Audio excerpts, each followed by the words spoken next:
Ivan Gunawan setia mendampinginya di pernikahan Syifa, Ayu Ting Ting mengaku heran. Putri sulung pasangan Abdul Rozak dan Umi Kalsum dibuat heran dengan Ivan Gunawan saat pernikahan sang adik, Asyifa Nuraini pada Sabtu, tanggal 19 Februari tahun 2022. Ayu melihat momen ini adalah pertama kalinya Ivan Gunawan bersedia menunggu acara hingga selesai. Padahal, Ivan Gunawan paling tidak bisa menunggu orang lain, katanya.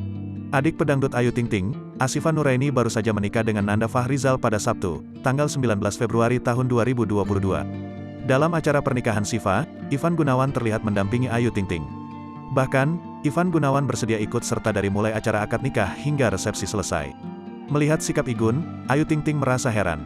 Hal itu disampaikan dalam kanal YouTube Kiai Haji Infotainment yang tayang pada Minggu, tanggal 20 Februari tahun 2022. Dari akad tadi malah sampai resepsi selesai, cuman dia kayaknya tadi ada acara lagi, tadi udah cukup nemenin, ujar Ayu. Menurut penuturan Ayu, momen ini adalah pertama kalinya Ivan Gunawan bersedia menunggu acara hingga selesai. Padahal, dikatakan Ayu, Ivan Gunawan paling tidak bisa menunggu orang lain.